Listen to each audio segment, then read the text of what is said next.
Make sure to subscribe and turn on notifications so you can watch more videos like this. At the beginning of the movie, an 11-year-old girl named Emma gets up from her bed and wakes other children sleeping in the same hall. They live in a massive orphanage called the Grace Field House, where all their needs are taken care of. They are guided by a woman named Isabella, who the kids call their mom.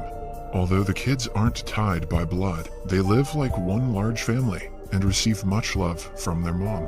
Their mornings start when Emma wakes everyone up. Then, they sit together and enjoy varieties of healthy food. The children's education and happiness are given the first priority in the orphanage. They are taught inside the premises of the orphanage, like any other school.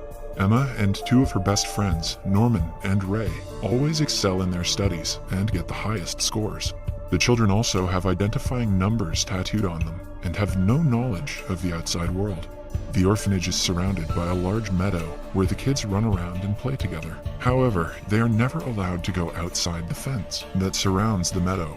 The kids all arrive at the orphanage as infants, but they do not stay there for their whole life. It is arranged for them to be adopted by their foster parents and go to the outside world to meet new people. Similarly, a little girl named Connie leaves the orphanage one day. The kids send her off after wishing her well and tell her to be good to her new parents. Next, Isabella takes little Connie to the entrance of the orphanage. Meanwhile, Emma finds a stuffed toy that Connie loves and runs outside with Norman to return it to her. They reach the entrance gate and see that Isabella and Connie have already passed through. The two take a chance and slowly step outside, where they find a single van and no one around. As they look inside the van, the duo is horrified. Connie lies limp on the floor, with a plant stabbed into her chest. Before they can react, two grotesque creatures approach them. Emma and Norman hide under the van, frozen in shock. The creatures talk to each other about human meat being the best. One of them claims that the meat coming from this farm is elite and is saved for the rich demons. The kids from their hiding realize that their orphanage is only a farm where they are raised like cattle, only to be eaten by demons. The students are classified as good meat when they are more intelligent. Just then, Isabella arrives there and talks to the demons about the students who got the highest score in the class. Those students are the most delicious ones and the ones who are in demand. Isabella had been schooling them to make them taste better for the demons. She promises to bring the highest scoring children the next time. Norman and Emma narrowly escape without being seen and run to the orphanage. Emma falls down crying midway, claiming that the girl they saw was not Connie and refusing to believe their mom can be this evil. Norman tries to calm her down and says that they can run away from the orphanage, but Emma is worried for the other children who are like family to her.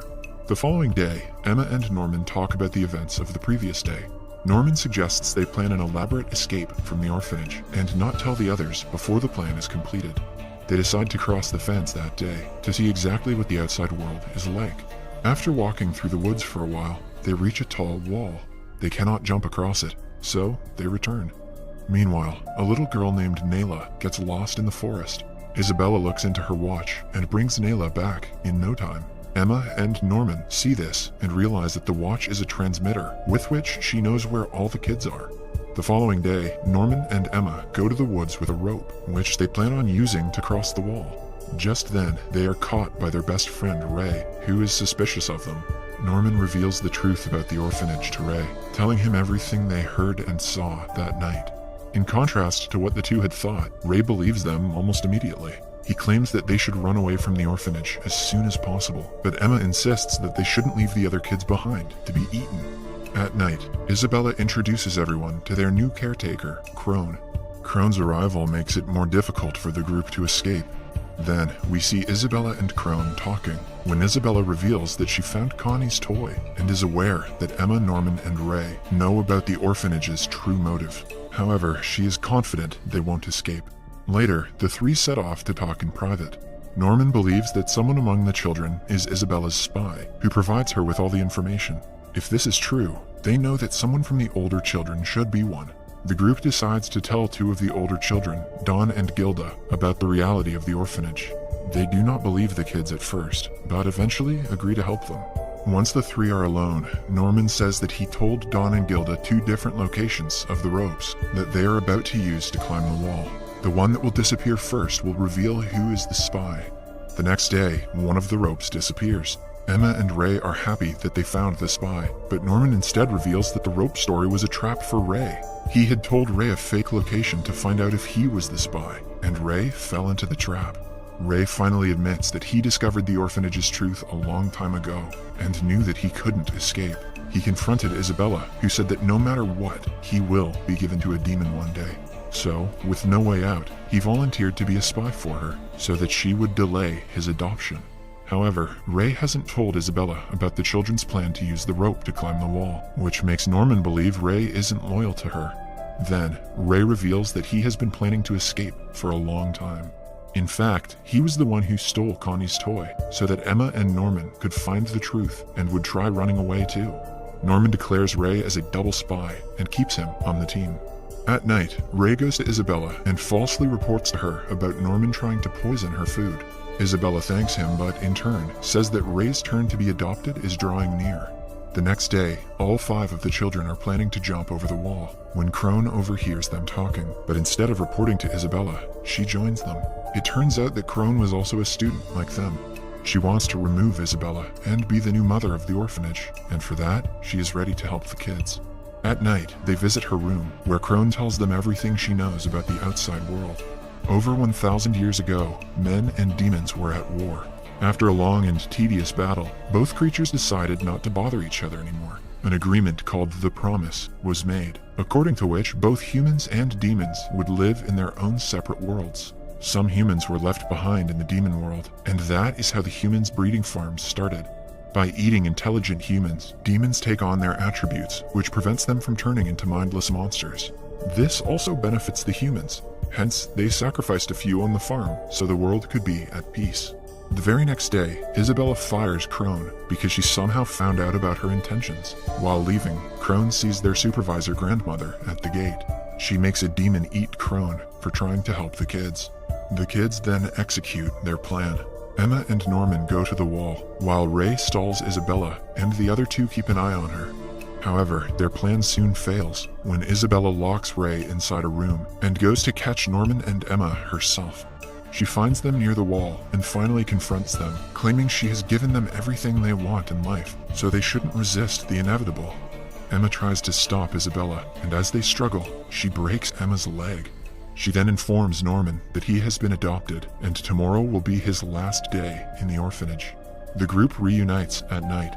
They're worried about Norman, who claims that he would happily die if that meant everyone else in the orphanage was safe. When everyone is asleep, Norman finds a strange pen in his drawer. This pen was kept there by Crone to help them escape. The next day, Norman climbs on the wall with the help of a rope to run away, only to come across a cliff that he cannot cross. He returns back to the orphanage and has accepted his death. The group hugs him for the last time with teary eyes. Isabella finally takes him away as Emma cries in agony. But to Norman's surprise, he is taken to a man instead of a demon. The man claims that he oversees whether everything goes well in the world of demons and humans. As they talk, a demon arrives in front of Norman, ready to devour him.